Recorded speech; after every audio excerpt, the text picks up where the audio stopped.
Hi, Penelope. Hi, Well, thank you so much for meeting with me and sharing your bariatric story with us. you're welcome. So why don't we start with you just sharing what surgery you had, how long ago, and how much weight you've lost to date. Okay, so I had gastric bypass and it will be 9 years July 2nd, and the total weight loss is 137 pounds. Oh my gosh, wow, you've done amazing. Thank you. So before surgery, like what caused you to get to the point where you decided to have bariatric surgery? It was fear of dying suddenly of obesity related illness.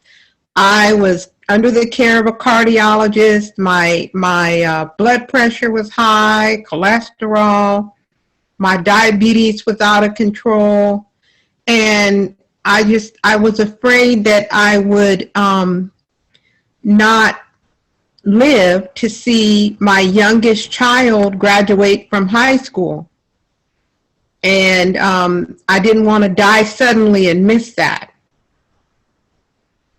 And now with surgery, like with all the things you mentioned, with heart problems, high cholesterol, high blood pressure, diabetes, do you have any of those things now?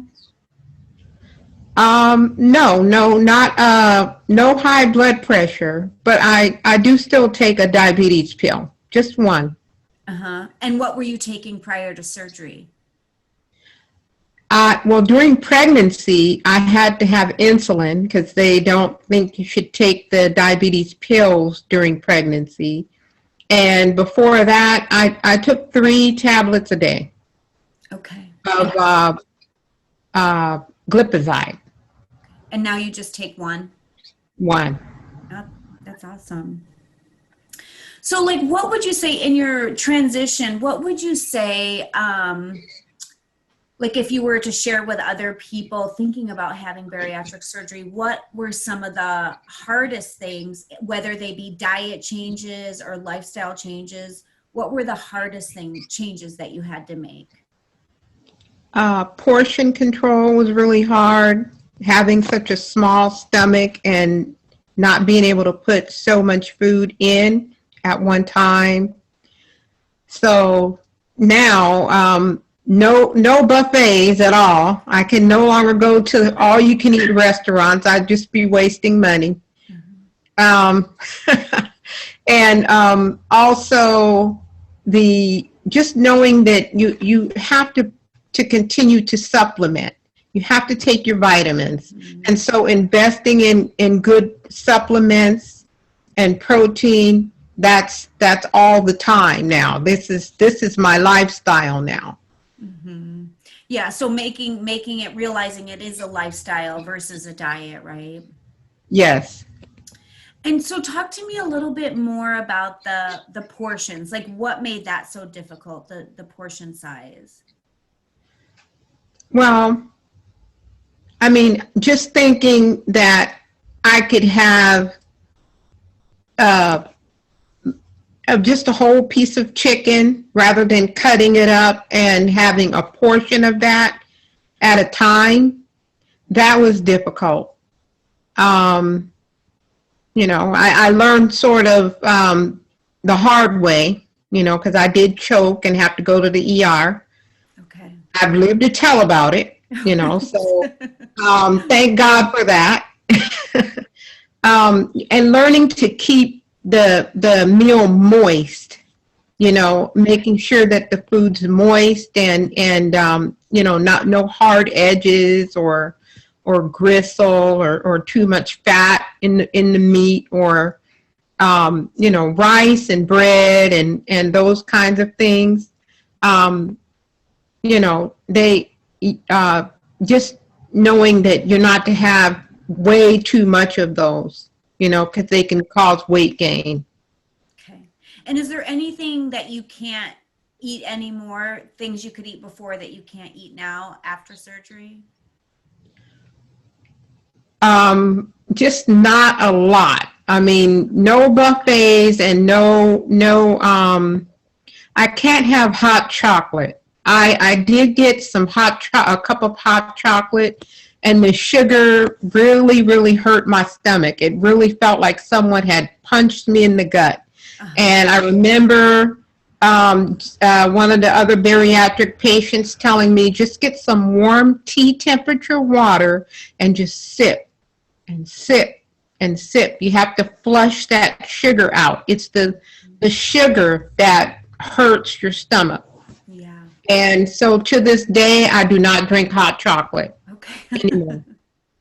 But you can do other sweets. You can do other things with sugar in it, just not hot chocolate. Yeah. Interesting. Yes, I can.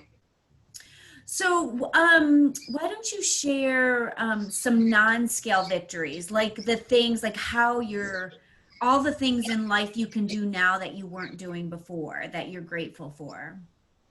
I'm grateful for my number one goal is watching my son graduate from high school, and he's now in the United States Army. Oh. And yeah, and that was the main thing. I just thought that when I was at my heaviest, I was going to die. Mm-hmm. I was going to have a sudden heart attack and die.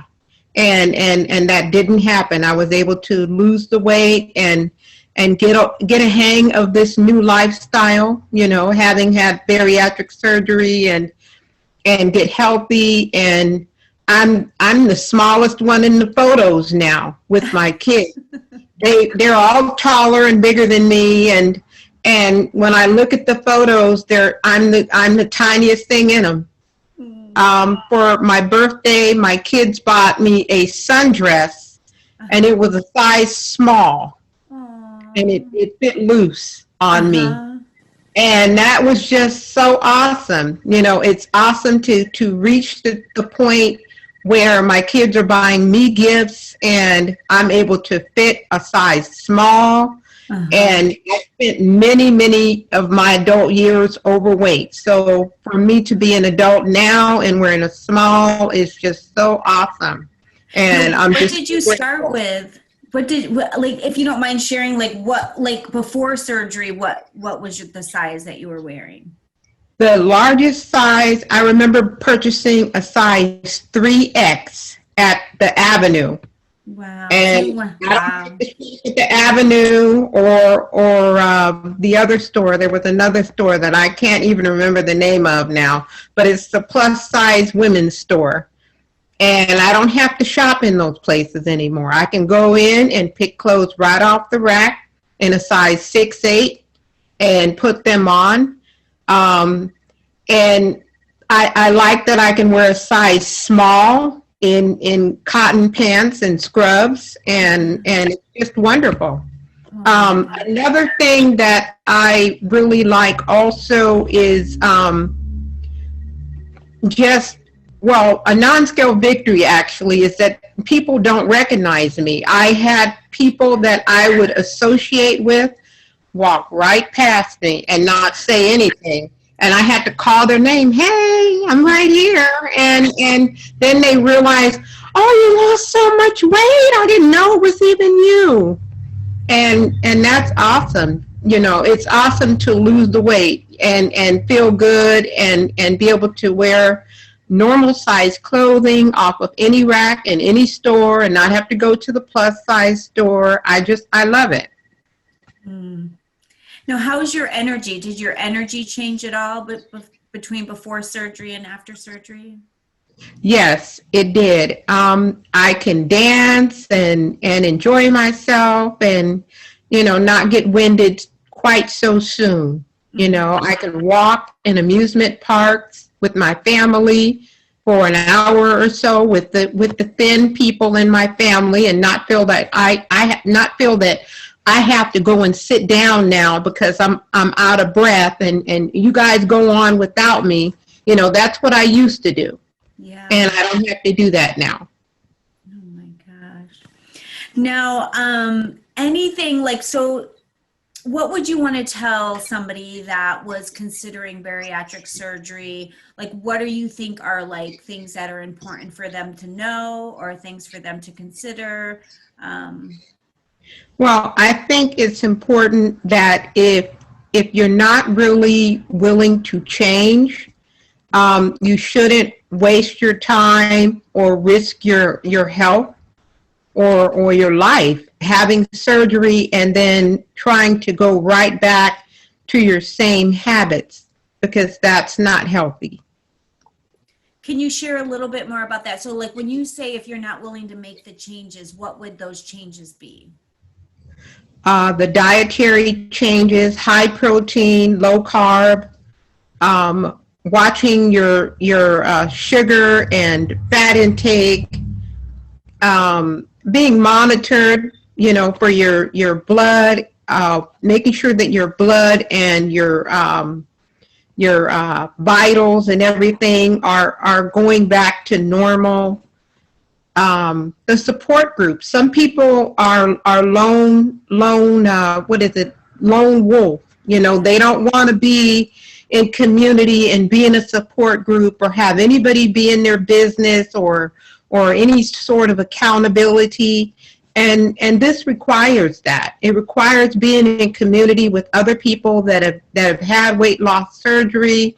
It requires learning about proteins, the different types, whey and all the other ones that there are, the collagen, and, changing along with those things so that you can maintain your health. Also the supplements. Some people don't want to spend the extra money for the vitamins. Right. They can get expensive, so they want to be really aware of that and know that the supplementation is lifelong. The surgery alters your body so you don't absorb the vitamins the way that you used to. So you need the supplements. And so you have to take them every day for the rest of your life.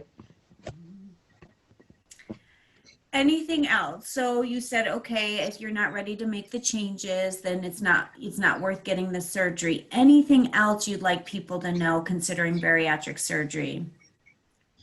Your stomach is made smaller by the surgery and the top of your stomach.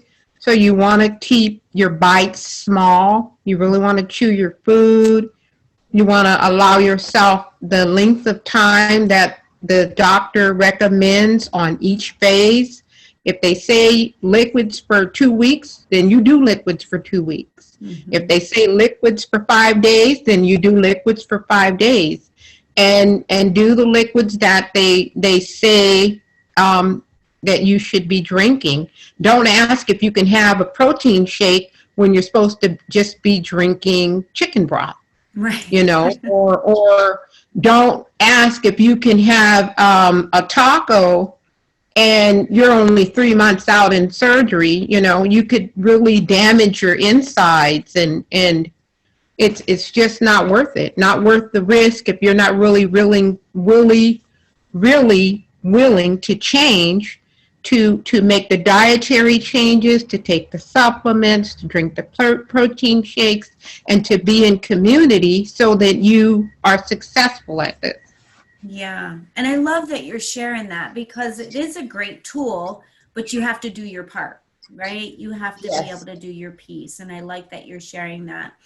And would you say, so, you're 9 years out. Your skin looks amazing. You look amazing. Like, if you use the word lifestyle change. So it's like, if you were to mention a few things that you would contribute to the fact that you are so successful still 9 years out, not only with your weight, but with your health, your hair, your skin, like it all has come together. Like, what would you say those lifestyle changes are that are key for long-term success?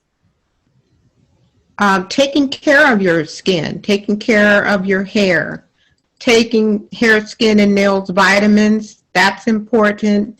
I did go through a period where I regained some weight, but what I did was I connected with a group of ladies that had a program. You had to pay for this, and then they walked you through the different dietary things all over again, and you weigh in once a week. And this really helped me. And I said, well, if I'm going to invest in myself, I'm going to pay for this, and I'm going to really learn what they're going to teach me, and I'm going to take these things to heart. And I think that has been a really big part of my success, as well as remaining in a support group, more than one. I've been in more than one support group for a very long time. And I answer questions, I ask questions. If I'm having trouble, I'll say, I need help with this, or I really need to get a hold of myself. That's something I say a lot. I got to get a hold of myself before it's too late, with this weight thing. I only give myself so many pounds, like 6 pounds. If I go above, and it's only above. Now, if I go beneath the 6 pounds, I'm still within a healthy BMI weight range.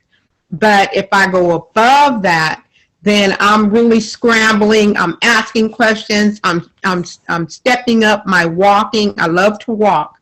That's another thing. You have to have some form of exercise that you can do that you're going to continue to do for the rest of your life. So mine is walking, and it's so easy. I walk right in my living room. I'll walk around, and my house goes in a complete circle. I can do that early in the mornings. And now that my kids are adults, I live alone, so I can walk anytime, and I'm not disturbing anyone. I can put my headphones on and walk. Yesterday I did 9,933 steps yesterday. That's almost 5 miles. That's awesome. Yeah, I know. Wow. Yeah.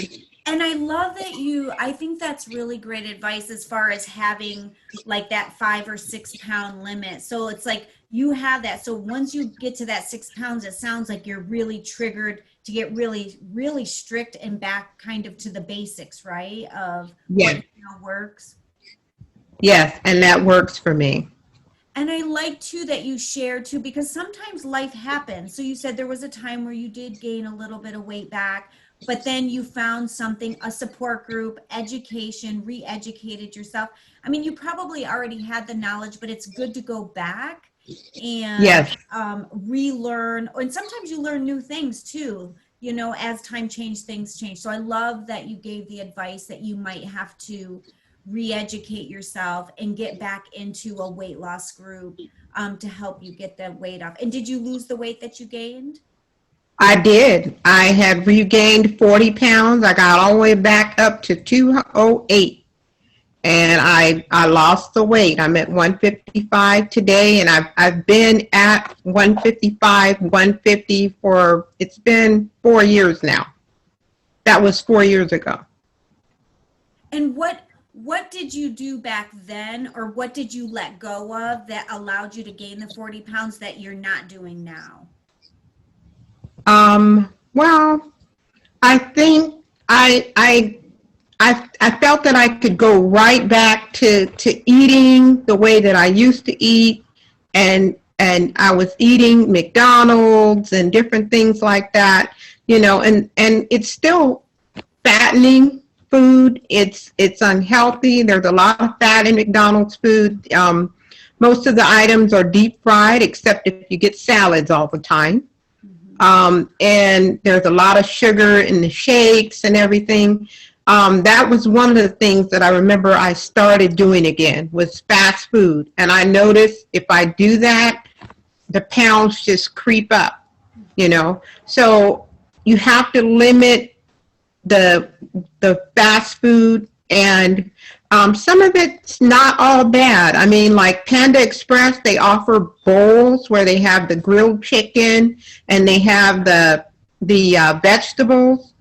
I do that, and then I'll put a couple of of the packets of sauce on that, and that works, and I don't notice a huge weight gain that I have to rebound from when I do it, So if you can find, healthy things to eat that or at restaurants, then that's good. But I mean, if you're eating McDonald's or Taco Bell, those things, it's just a lot of fat.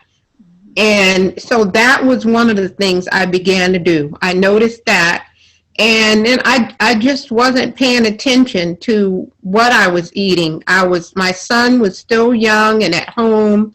And so when you're sometimes with the kids, you buy things for them. And then, okay, so then you're like, so now what am I going to eat? And you're out and about. So you wind up getting something fast and quick just for you that's not so expensive. And sometimes it's the not so expensive takes a toll on your health. One of the things about this lifestyle is the healthier foods cost more. They do cost more. And if you're going to buy a lot of fresh fruit and vegetables, they go bad quickly. So you do have to, if you're going to do fresh fruit and vegetables, you eat those up, and the following week you're ready for more. But it's a lifestyle that I welcome. I'm glad that I did this. I'm no way complaining. The results are great, and this has worked for me. So basically, if you, knowing everything you know now, all the things you went through, good and bad, like if you had to make the decision over again, would you still choose to get bariatric surgery? Yes. Yes, without a doubt. Anything else you'd like to tell before we end this interview? Anything else you'd like to tell people that are thinking about having bariatric surgery? Well, it is a lifestyle change. It's a personal choice, and everybody's not going to be on board with them when they choose this. But if you're out of control, you're obese, and you're not getting the results on your own or doing what you've been doing, then bariatric surgery is a great choice. Well, thank you so much for your time. I really appreciate it. You're welcome. Thank you for having me. Oh, yeah. Okay. Well, bye. Bye-bye.